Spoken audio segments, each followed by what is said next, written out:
Okay, guys, welcome to Social Studies. I posted this today for Social Studies. So this is basically, this says antebellum economy, understanding employment 1850. Antebellum, what that means is before a war. So this was basically what the U.S. economy was before the Civil War. And what I want you to do is there's a bunch of questions here, and it's all based off of, on the last page, this chart right here. Okay, and what this is, it's a list. We'll go to the top here. I want you to look at this. So this is employment of free male population of the United States over 15 years of age in 1850. So this is every white male because it says free in 1850. And basically it's broken into, I think, 9 different columns. These are the jobs that people were working in 1850 before the Civil War. So the first one is, it says commerce, trade, manufacturing, arts and mining. The next one is agriculture. The next one is labor, non-agriculture, army, sea and river navigation, law, medicine, divinity. Divinity means religion. Other pursuits requiring education, government and civil service, domestic servants, and other occupations.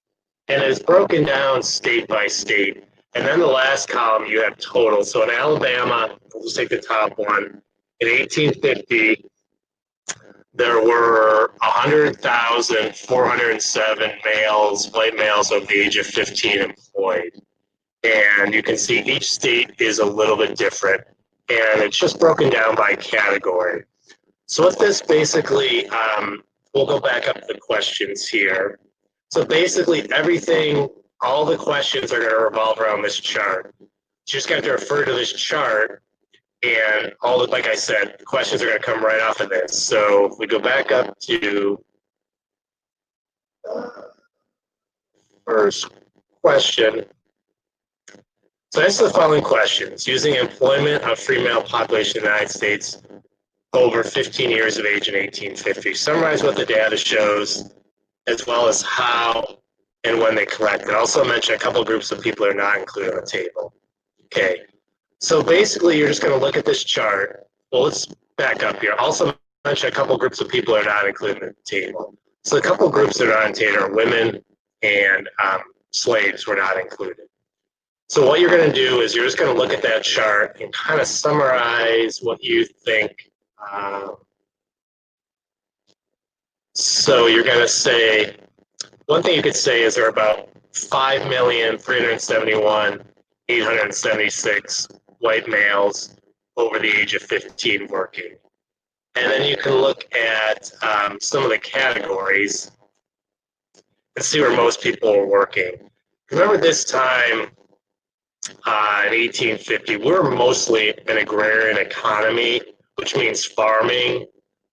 There was some factories in industry, but for the most people probably were farmers at this time. That's why you're probably going to look at this column right here, the agriculture column. And I would say for most states, not all, agriculture was probably the biggest category. Like I said, there's some exceptions. I think California, commerce, trade, manufacturing was the biggest. Mass, some of the northern states and western states had more people working in factories than farming. But for the most part, the majority of people were still farming at this time. So that's kind of how you can answer question number 1 up here. Okay. Summarize what the data shows. So then you're going to fill in the state or territory with the greatest number of free men in the Army. So you're going to answer that. You're going to go down here and look at the column with military. So military would be, or Army would be the 4th column over, 1, 2, 3, 4. And according to this, I think New York So you go down this column and find the biggest number. It would be New York, I think. Let me go all the way to the bottom. Yeah, New York had 1,482 men in the Army. So for that question, you're going to say New York, 1,482. Okay, the next one is going to be the number of domestic servants working in Pennsylvania. So you're going to go over to domestic servants. It's the last column from the end. Domestic servants, go down to Pennsylvania. And Pennsylvania is right here. We're going to go over domestic servants. Remember, it's the last column, or second to last column, excuse me. And Pennsylvania had 4,431 domestic servants. Okay. The one thing I want to show you, it's going to ask you to do a formula here.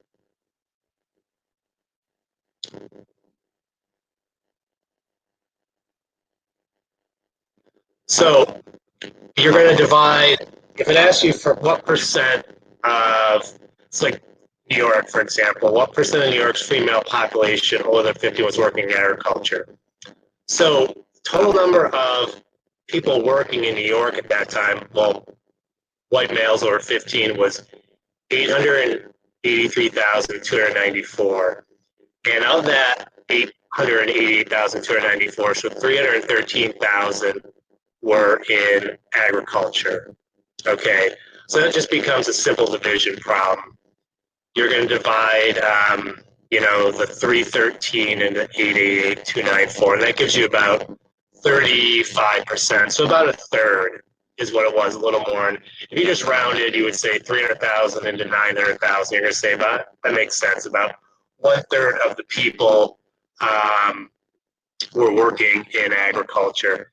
And this one, it asks you to divide, gives you two. So it says commerce and non-agriculture labor. So you're going to have 312,000 working in commerce, and then 196,000 working in non-agriculture labor. So that's going to give you about 500,000, a little bit more, and that's a little over half. That's how you get 57%. So that's how you're going to calculate that number. You go by the total population, the last column, right over here, and then you just find the individual labor market, and you divide that into the last number, and that's going to give you kind of the percentage. So one other thing I want to show you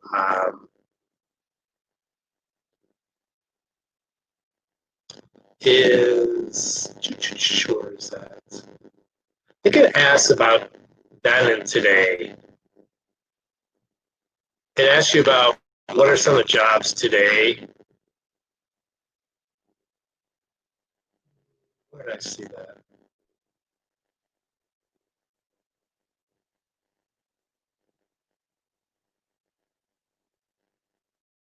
Okay, common jobs in America. So this asks, what are some of the common jobs during this antebellum period from the chart? And most of them are like farmers. You can just look at the chart. Agriculture, army, government, domestic servants. Today, some of those are similar, but one thing I'll just tell you, it's probably not in here, obviously the computer wasn't invented, was we have a lot of people working in the tech industry today. So that would be one job that's really different today is probably the technology. Also, one thing you don't see on here is, I don't think there's medicine on here. Today we have a lot of doctors, a lot of nurses, a lot of healthcare professionals. So those are just two fields that are a little bit different. So I'm going to have you work through this. Like I said, everything you need is on this chart right here. It just asks you to evaluate that chart. This is just good practice because, when you take the TASK test, both science and social studies, you're really going to have to interpret charts. So this is just a little more practice about using charts and graphs. Okay, guys, have a wonderful day. And if you have any questions, feel free to reach out.